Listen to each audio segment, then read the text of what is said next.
Every electric motorcycle launch promises to revolutionize transportation, but none mention the brutal truth about failure rates.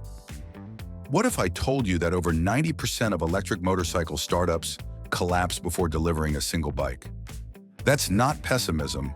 It's the hidden reality of an industry built on broken promises. Imagine placing a deposit on your dream electric bike only to discover the company vanished overnight with your money. In this countdown, I'm exposing the 15 most overhyped electric motorcycles that crashed harder than any rider ever could. And trust me, the number one choice will shock you. It's so overpromised that 5 years later, not one customer has received their bike. Watch every entry because this isn't just entertainment. It's the difference between smart investing and becoming another victim of motorcycle vaporware.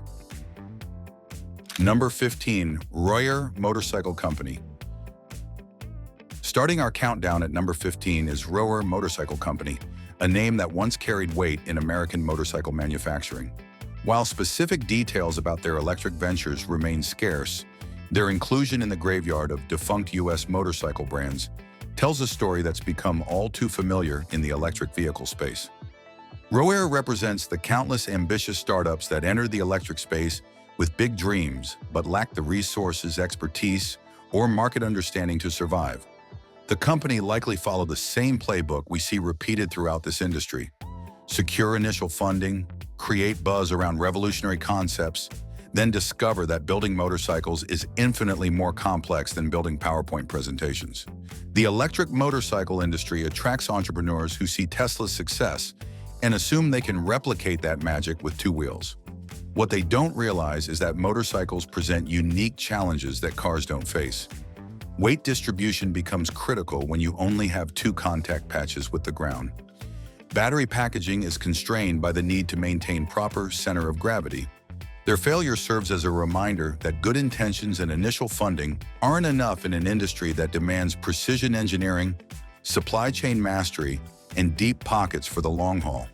The electric motorcycle sector is littered with companies that thought passion could overcome manufacturing realities. Number 14, Highland.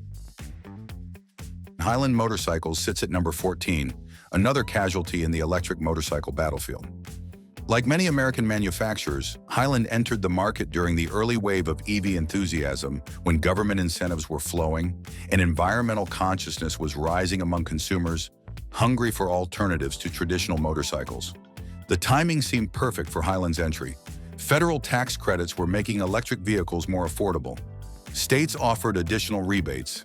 Environmental regulations were tightening on traditional engines. Urban areas were implementing low-emission zones that favored electric transportation. Everything pointed to opportunity for electric motorcycle startups. But timing alone doesn't guarantee success in an industry where execution is everything. Highland's demise highlights a critical truth. Being based in the United States, with all the theoretical advantages that brings, still isn't enough to guarantee survival. American companies should theoretically have easier access to venture capital, better supply chain relationships, and deeper understanding of their home market. Yet Highland discovered that these advantages mean nothing if your fundamental business model is flawed. The company likely struggled with the same issues that destroy most electric motorcycle startups: underestimating manufacturing costs, overestimating market demand, and lacking expertise to navigate complex regulatory approval processes. Number 13, Evolve Motorcycles. Number 13 on our list is Evolve Motorcycles, a company whose name ironically suggested adaptation and growth. Instead, they evolved right out of existence. The irony wasn't lost on industry observers, who watched yet another promising startup flame out, despite having a name that implied they understood the need for constant adaptation. Evolve represents the broader pattern we see throughout this industry. Companies that start with revolutionary ideas, but fail to evolve their business models fast enough to match manufacturing demands and market expectations. The electric motorcycle space attracts visionaries who can imagine incredible futures, but struggle with mundane realities of supply chain management, quality control, and customer service. The company's name suggested they understood Darwin's principle. It's not the strongest species that survive, but those most adaptable to change. Yet Evolve failed to apply this wisdom to their own business strategy. They likely spent too much time perfecting their vision and not enough time adapting to market feedback, regulatory changes, and supply chain disruptions. Their failure wasn't about one bad decision, but systematic challenges that plague every electric motorcycle startup. Securing sustainable funding beyond initial rounds, managing complex international supply chains during global disruptions, and finding customers willing to take expensive chances on unproven technology from unknown brands. Number 12, Onyx RCR. Coming in at number 12 is the Onyx RCR, a motorcycle that actually made it to market but couldn't stick the landing. The RCR gained a cult following for its retro-inspired design and impressive performance that blurred the lines between e-moped and full motorcycle. The bike looked like it had been designed by someone who understood both vintage aesthetics and modern performance requirements. On paper, it seemed like a winner. Fun, fast, and nimble for urban commuting, with enough style to turn heads at every stoplight. Early reviews praised its unique character and surprising capability. The company had cracked the design code, creating something that felt both nostalgic and futuristic. But building a cool motorcycle and running a sustainable business are entirely different skill sets. The problem wasn't the bike itself, but everything around it. Customers began reporting nightmarish experiences with customer service, unresolved back orders, and complete lack of refunds when things went wrong. Simple warranty claims became month-long battles. Parts availability became a joke. The company became so unreliable that they had to issue public warnings about aftermarket scams and unauthorized repair shops. The Onyx RCR proves that building a great motorcycle is only half the battle. Supporting it after the sale separates real companies from ambitious failures. You can have the coolest product in the world, but if customers can't get help when they need it, your brand becomes toxic faster than you can imagine. Number 11, Bramo Impulse. At number 11, we have the Bramo Impulse, a true pioneer that deserves respect for blazing the trail, even if it couldn't complete the journey. Bramo made headlines by partnering with Best Buy to sell electric motorcycles in retail stores, a radical move that generated enormous publicity and seemed to signal that electric bikes were ready for mainstream America. Walking into a Best Buy and seeing a motorcycle next to laptops and TVs was surreal. It represented hope that electric motorcycles could escape the boutique dealer network and reach regular consumers where they already shopped. The Impulse represented a bold vision where buying a motorcycle would be as simple as buying any other electronic device. Unfortunately, the Impulse arrived before the technology was ready to fulfill those promises. Performance was underwhelming, with a 0 to 60 time of over 16 seconds. Numbers that would embarrass a modern sedan, let alone excite motorcycle enthusiasts. Range was severely limited, making longer rides an exercise in careful planning and frequent stops. Charging took forever, turning quick coffee breaks into hour-long waiting sessions. The bike felt more like an expensive science experiment than a practical transportation solution. Early adopters appreciated the innovation, but mainstream consumers expected their motorcycles to work like motorcycles, not rolling compromises. Bramo's electric division was eventually sold to Polaris, marking the end of one of the industry's earliest serious attempts at mass-market electric bikes. Number 10, Victory Impulse TT. Number 10 brings us the Victory Impulse TT, which inherited Bramo technology when Polaris acquired the brand. This should have been the moment when a major American manufacturer legitimized electric motorcycles. Polaris had everything Bramo lacked: resources, distribution network, manufacturing expertise, and dealer relationships to make electric bikes work. The Victory brand had a strong reputation among American riders, and Polaris backing meant parts, service, and warranty support would be available nationwide. This was supposed to solve all the problems that had plagued earlier electric motorcycle attempts. No more fly-by-night startups or questionable customer service. This was the real deal from a company that understood motorcycles. Instead, the Victory Impulse TT became collateral damage in a corporate restructuring. Just 1 year after launch, Polaris announced they were shutting down the entire Victory brand due to poor sales and profitability issues across the lineup. The electric motorcycle wasn't the problem. The entire Victory brand was bleeding money and dragging down Polaris's performance. The Impulse TT wasn't necessarily a bad motorcycle, but it was tied to a sinking ship. This case study shows how even promising products can fail when larger business forces come into play. Sometimes the best technology and strongest backing aren't enough if corporate priorities shift. The Victory Impulse TT died not because it failed, but because its parent brand failed to find sustainable market positioning. Before we continue, if you're finding this breakdown of electric motorcycle failures as fascinating as we are, make sure to subscribe for more deep dives into the tech industry's biggest disappointments and surprises. Number 9. Cake. Sliding into number 9 is Cake, the Swedish startup that captured hearts with their minimalist, Instagram-worthy electric bikes. Cake understood aesthetics better than almost any other electric motorcycle company. Their bikes looked like they belonged in modern art museums. Clean lines, lightweight frames, and a design philosophy that screamed premium lifestyle brand. The company's marketing was brilliant, positioning their bikes as the intersection of Scandinavian design and sustainable transportation. They collaborated with major automotive brands and received glowing coverage from design publications that typically ignored motorcycles. Their Instagram feed looked professionally curated, featuring stunning photography that made their bikes appear essential for modern urban lifestyle. The problem was that looking good doesn't pay bills. Despite aesthetic success, critical acclaim, and collaborations with major brands, Cake filed for bankruptcy in early 2024. Their Buck dirt bike retailed for almost $10,000, pricing out the very urban commuters they claimed to serve. Cake proved that cool factor and design awards don't translate to sustainable business when your target market can't afford your product. Number 8. Energica. At number 8, we encounter Energica, often called the Tesla of motorcycles, a comparison that generated massive hype but highlighted fundamental differences between car and motorcycle markets. Energica built genuinely impressive machines with long range, fast charging, and credibility from being sole supplier for Moto E World Cup racing. These weren't toys. They were serious motorcycles that could compete with gas-powered bikes on technical specifications. The racing pedigree was particularly important for establishing credibility with performance riders who dismissed most electric motorcycles as underpowered curiosities.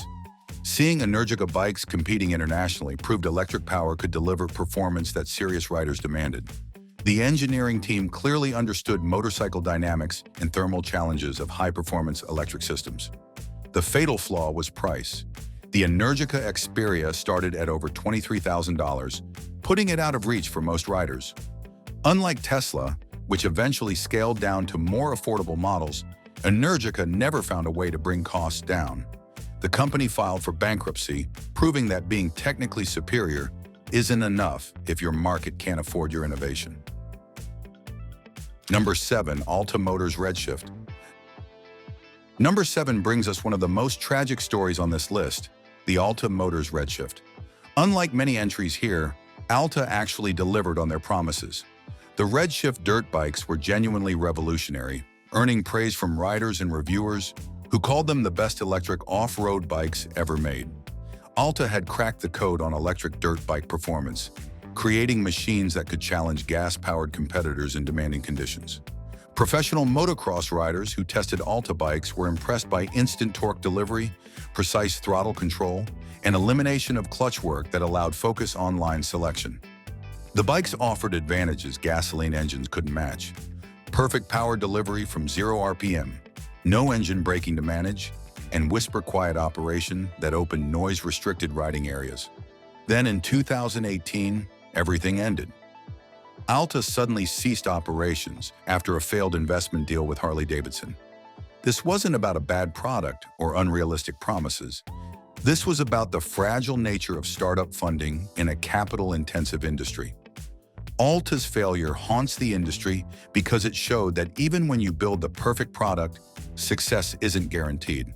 The collapse eliminated the most promising electric dirt bike technology just when the market was embracing electric off-road riding. Number 6. Arc Vector. At number 6, we have the Arc Vector, a motorcycle so ambitious it seemed to come from another planet. With hub-center steering, carbon monocoque chassis, and integrated smart helmet, the Vector looked like science fiction. The company claimed 271-mile range and priced their masterpiece at £90,000 sterling. The Arc Vector represented ultimate money-is-no-object engineering, but that approach proved fatal. Production delays mounted as complexity became clear. Cost overruns spiraled out of control. The company struggled with what they called sheer complexity and cost of bringing their ambitious design to market.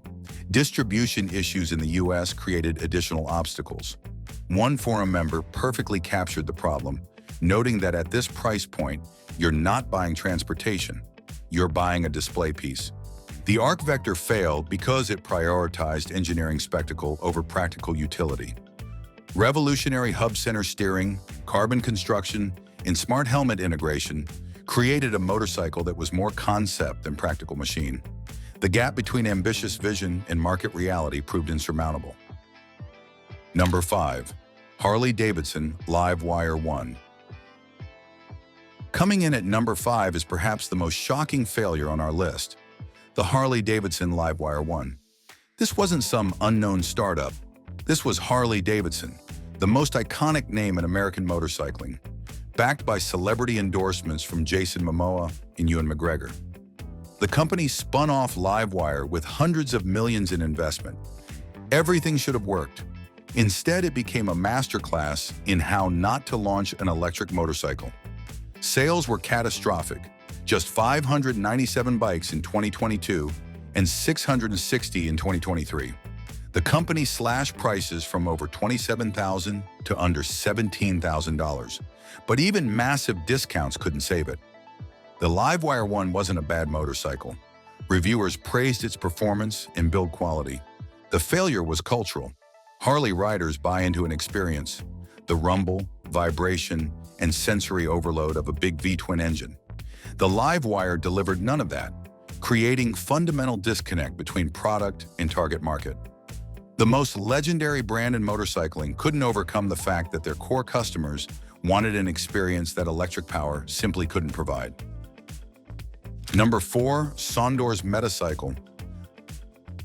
Number 4 on our countdown is the Sondor's Metacycle, a bike that promised to democratize electric motorcycles with a $5,000 price point and futuristic styling. The Metacycle looked like it had rolled out of a cyberpunk movie, and at that price it seemed too good to be true. It was. Sondor's required full payment up front, generating enormous cash flow, but creating massive risk for customers. Deliveries crawled along, with some buyers waiting years for their bikes. When Metacycles finally arrived, they were missing key features like removable batteries and regenerative braking that had been promised during marketing. Then came the final blow. The company collapsed, leaving thousands of partially assembled bikes abandoned in a Chinese factory. The Sondor's Metacycle represents everything wrong with the crowdfunding approach to complex manufacturing, big promises, upfront payments, and inevitable disappointment when reality meets ambition. The business model was fundamentally flawed from the start, using customer money to fund operations while providing no guarantees of delivery. Number 3. Mission R and Mission RS. Taking the bronze medal at number 3 is Mission Motorcycles with their R and RS models. Mission was supposed to be different. They were early pioneers in electric sport bikes, backed by serious technology and engineering talent. The Mission R demonstrated legitimate performance with 150 miles per hour top speed and sophisticated internet-connected systems that put them years ahead of competition. Industry experts took them seriously. Reviewers praised their innovation. Everything pointed to success. The technology was so impressive that major manufacturers were monitoring Mission's progress and considering partnerships that could have provided resources for large-scale production.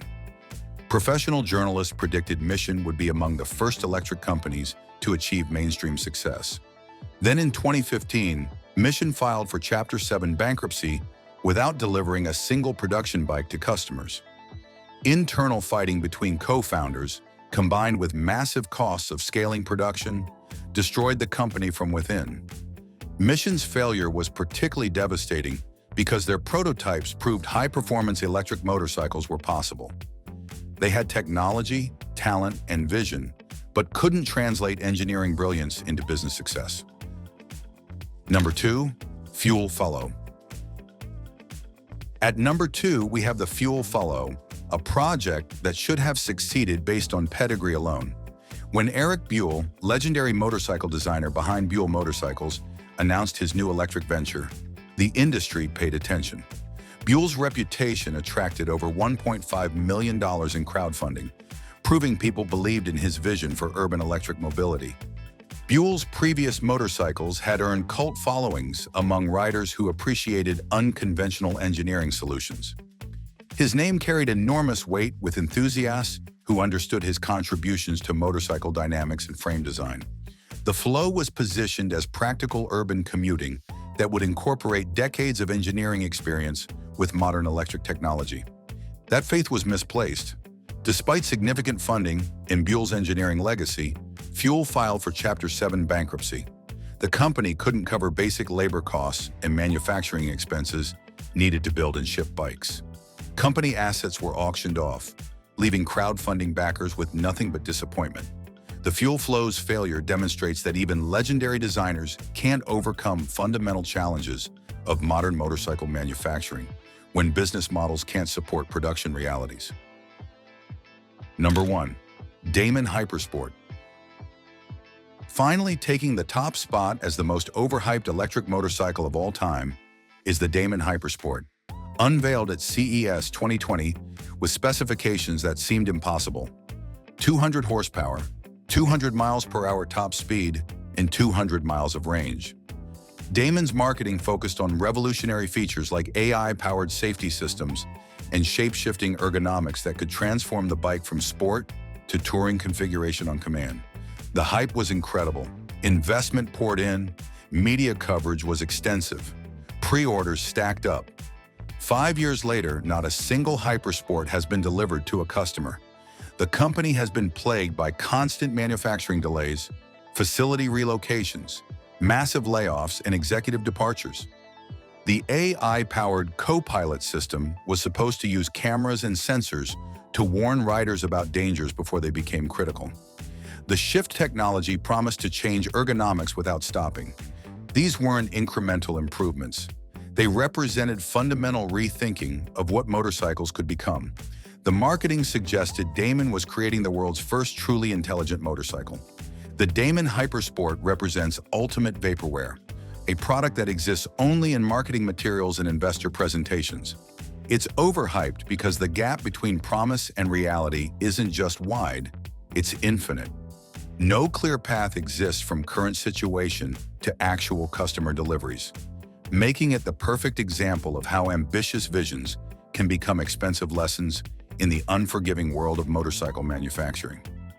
While these motorcycle companies promised the moon and delivered nothing, the electric bike industry has its own overpriced disappointments that actually made it to market. Check out our breakdown of 12 popular electric bikes that just aren't worth it.